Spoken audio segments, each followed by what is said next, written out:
Good morning, Jerry. How are you doing today? Good morning. Good morning. Nice to be with you. Everything is going great because I'm blessed to have the opportunity to share a conversation with you, and because I'm so fascinated with the fact that you are placing your journey into paragraphs that become a book. Now it becomes a conversation that we can share with other people. It's a lot of fun to do. I never thought I was going to do it, but everybody, I used to tell all these stories at parties and things, and people used to say, you got to put this down on paper for posterity. And I didn't really have any idea of doing it. And then when the pandemic hit and I was trapped in my apartment, I started writing it. And before I knew it, I had a book. I couldn't believe it. And yesterday, I had my hands on a real book with my name on it. Oh, couldn't believe it. I love it when the book arrives in the mail because it's one of those things where you go, wow, I did this. Now we've got to figure out a way to get people connected to it. But it's such a great feeling. It's a marvelous thing, isn't it? Yes, it is a beautiful thing. Yeah. I enjoy it. I hope everybody reads and has a few laughs, because we need some laughs in this world. One of the things that you've been so big on is conversations with other people, like meeting JFK. I mean, and then was it a good handshake or was it not a handshake? Do you know the story? Did you read the story in the book? I did, but listeners don't. Well, I was doing My Fair Lady on Broadway at the time, and the office called and said that Mrs. Kennedy was being Alan Lerner, who wrote the book, is bringing Mrs. Kennedy to the matinee and warned the cast to stay on stage and all of that. And the Secret Service guys were all over the place. And one of them, after we started the overture, one of them came to me and said, the president has changed his mind. He's finished with his day's work and he would like to join his wife at the matinee. And I said, that's great. He said, but we don't want to bring him through the front of the house and all of that out on the street on Broadway. How do we sneak him in so that the audience doesn't know? I said, well, there's a little doorway in the back where we bring scenery in. You could bring him in through the back. His car could drive the alley. There's an alley behind the theater. Bring him up onto the loading dock, and you can escort him through the wings and take him into the theater while the show is on in the dark, and I don't think anybody will know he's there. And he said, that's a great idea. And I heard him talking to his wrist. He had one of those wrist things where he talked to the bride. He came to me and said, the president thinks it's a great idea, and he wants you to stand by the door and greet him as he comes up. And I can't breathe.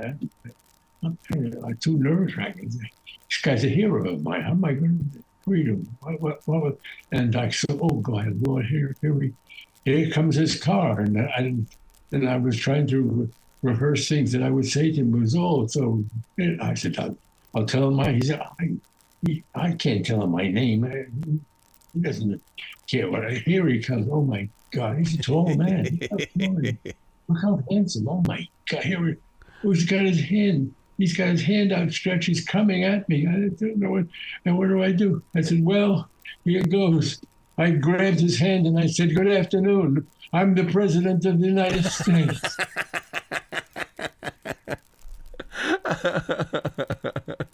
Good guy that he is. After everybody got through laughing at me, put his hand on my shoulder and said, well, that makes two of us. Yeah, that's right. Great man, great reading. Wow. The book really is a great read. And the thing I love about it is, and I know that other listeners are going to do this, we're going to go chapter hopping is what we're going to do. We're not going to read it 1, 2, 3, 4, 5. And that's what I love about this book is that it really does, it becomes a part of our life is what it does when you're reading it. It becomes what? A part of our lives. In other words, we feel like that we've been in this moment with you, and now we've experienced it with you through your words, and it's just it becomes a part of us. Yeah, because you know all the shows and all the things that you've been watching for years. Yeah. I did The Sopranos for 9 years. You've been so many things inside the world of entertainment. Being that theater director versus the actor. I mean, didn't you have to still be the actor as a director? Because I mean, you have to play out that role, don't you?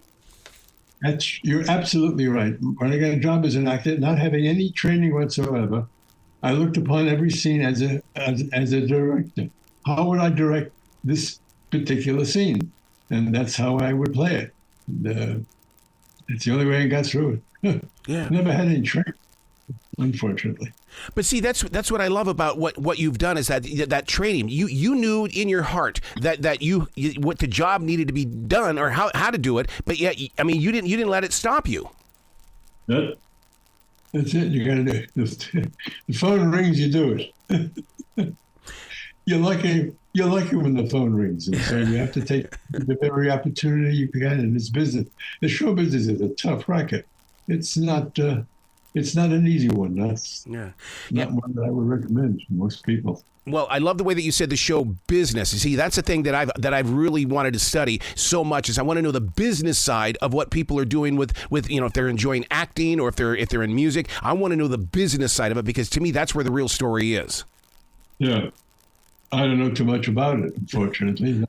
My father was a general manager on Broadway. That's how I broke into the theater. I was the product of nepotism. And I learned a lot of the jobs as a stage manager. I learned a lot of how to get along in this business. And then when the acting job came along when I was getting ready for Social Security, I got an offer to do a job as an actor. And I started a whole new career. Yeah. I was in my 60s. With everything that you have done, were you ever allowed to step off the script and just be you? No, really? Never had that. Really? That would have been great. I'm not sure I've been able to do that, but you sound so easy. You do it every day, don't you? It sounds easy coming from you, but I don't think I'd be able to do that. Oh, Jerry, I've got all my words here in front of me. No. I can't. I have to read the script, otherwise I won't know where to go. Oh, right.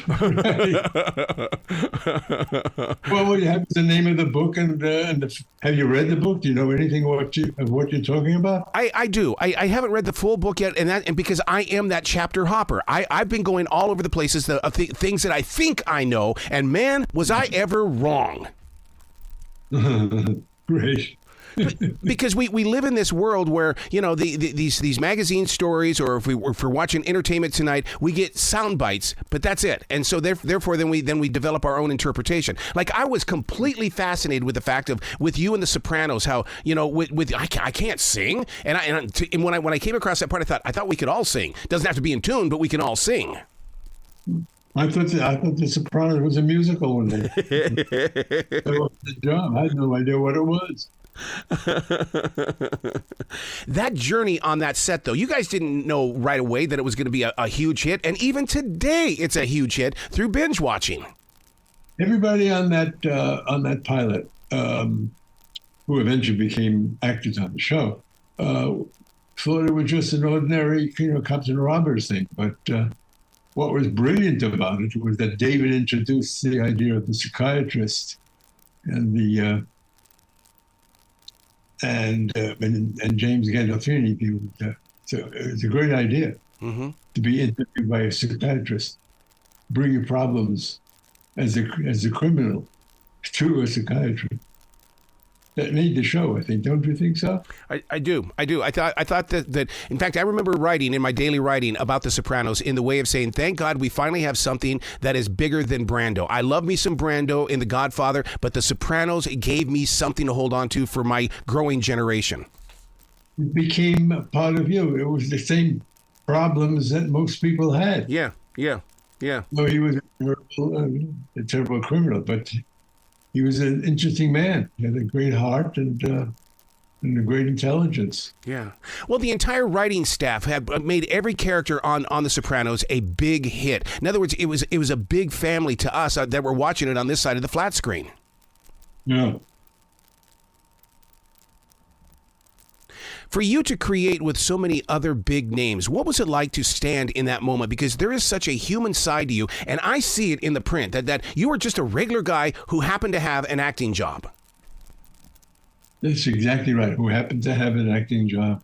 And you get to meet all these incredibly famous people, and you find that most of them are kind of homey and want to sit and write a chat with you and be friends. Yeah, yeah. What did you learn from people? It was so strange. Most of my life, I worked backstage, so I was what I call the job. I worked in the dark. Nobody knew who I was. I was stage manager in the wings. And then when you become an actor, and you fall into the limelight, and people want your autograph and want to say, oh, is that kind of a strange? I was afraid I would not behave myself well. Some actors don't like to give their autographs. They don't want to say hello to anybody. But I try to be as friendly as I can be. Yeah, yeah. I love it when cars drive by and scream, Hesh, Hesh, how are you there, Hesh? It's great. It's unbelievable. Who the hell am I? Did you ever ask yourself that question in the mirror? Who the hell am I? Who the hell am I? Everybody knows me. It's amazing. Yeah, yeah. Nice guy from Brooklyn. You know, when you talk about watching your behavior, that is one thing that I to this day, I've got to be on my best behavior, even when I go to a movie theater or go to a grocery store, because people do know me. But if they look at me and I do something wrong, well, that's, I could be the next social media, post. And so do you have to deal with that too? You've got to always be doing something good. I've seen actors really be rude, and that's unfortunate. And I don't know why they do that, not to be bothered by people who are really interested in you. That's unfortunate. The idea of being as friendly to people as you can be, I think helps both them and you. Yeah, yeah, yeah. So when this book becomes a movie, who's playing you? They're trying to get a man to read the book for Audible. Mm-hmm. So they're trying to find a voice that's like mine.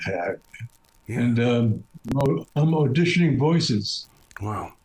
Jerry, I love Audible. I love Audible, and I love it when they do get the right voice in there, because I feel like that I'm eavesdropping or I'm snooping around your story when it actually happens. I'm 95 years old. One of my eyes is shot, and it's hard for me to read. And so to be able to have somebody read to me, it's great. It's wonderful. I'm dying to hear my book read by somebody. Won't that be weird? What does that do for your soul, knowing those are your words that are coming back at you? I am absolutely dumbfounded. Yep. I really am. And I have lived through all of this, all these years, 70 years in Broadway. It's a great racket if you're a hit. Tough business. I can't imagine that journey and what it was like, because Broadway has always been that thing of change, constant evolution. And you have been a part of that through technology, through support, and people from around the world. It's a constant change. I was named stage manager of the year while I was a stage manager on Broadway in the I think I got the award in the 1970s, I think it was. Things are advanced so technical. I could never be a stage manager now, because everything is digitized and computerized, and I had a terrible time writing the book on a computer. I had no idea. My wife had to help me with this computer business. I don't know how the hell it worked. It's just really all this new stuff would be beyond me. I would not be able to do the job I used to do. Yeah, yeah. Being a daily writer, one of the things that I'm very afraid of is stepping back into my past, thinking that ghosts are going to come back with me. Do you have that situation happening when you're writing this book here, telling your life? Did something jump back up into your present that it's kind of hard to shake off? There was a story I always wanted to tell. It involved Arthur Miller on a movie thing, but I cannot remember the name of the director that we were working with.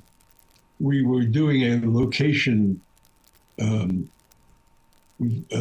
go to different places in his in his childhood in Brooklyn, and I wanted to tell this story, but I couldn't tell this story because I cannot remember the name of the director who was with us. And without that, I can't tell the story. Wow. And it's a terrific story. Well, maybe I'll remember it one day and write another book. Do you find yourself wanting to do that? Yeah, there's a lot of stories left over. I haven't done yet. See, you are the creative soul. Does that stem back to being your life as a teenager? Because I don't want to go back and tell my 14-year-old self that, hey, you're done with being creative. That you at 95, still as creative as you are. As you can be. Yes. As my wife keeps saying, never give up, never give up. Keep it going. And, she's absolutely right. If you have things to do, it keeps you alive, keeps you going, keeps you alert. How do you exercise that imagination? I do a lot of reading. What's your style of reading? Audible. I can't read it. I can't read on my own anymore. Yeah. So what is your style? What's your favorite kind of book to read, or even on Audible? I love mysteries. Murder mysteries. And I'm a big nonfiction fan. I'm reading a book now about the Civil War. Wonderful book about the Civil War by Eric Larson. What are you learning about that war that we weren't taught in class? All these inside stories, the behind-the-scenes stories. It's like the book I wrote, Behind the Scenes. What's interesting about it is you're backstage. Everybody loves the idea of being backstage and seeing how things really work. They're curious. Everybody's curious. That's kind of life. It goes on backstage. That was always so difficult for me to be backstage because it was almost like seeing The Wizard. Like when I was backstage with Ringo Starr, and it was like, oh my God, I'm back here with a Beatle, but it doesn't live up to the moment that your imagination wants it to be. What did you say to him? How did you greet him? We played ping pong, dude. There was a ping pong table back there. Unbelievable. Really? Yes, and Joe Walsh was standing next to us, just being Joe Walsh. I mean, it was like, I'm not really here. There's no way I can be here. That's what I felt when I met Jack Benny or Orson Welles or Marilyn Monroe. Am I really standing here? This young guy from Brooklyn is meeting all these fabulous people? And what strange occurrence puts you in this position. It's unbelievable. See what this book does? It gets people talking about their own personal lives. Too funny for words. My God, this is a conversation starter, Jerry. Thank you. Well, I think you're going to enjoy it. I think there's a laugh on every page, actually. Yep. Larry David, who read the what do you call it, the galleys? Is that what you call it? He loved it. He sent me a nice note. He said, if I knew that you were such a funny guy, I would have hired you on that. I would have paid you more money. Please come back to this show anytime in the future, Jerry. The door is always going to be open for you. You're nice. Thank you so much. Well, you be brilliant today, okay, sir? I'm going to be as well as I can be. And I'm hanging in there, waiting for the phone to ring and start a new career. I love that attitude. Have fun, guy. Bye. Take care. Thank you.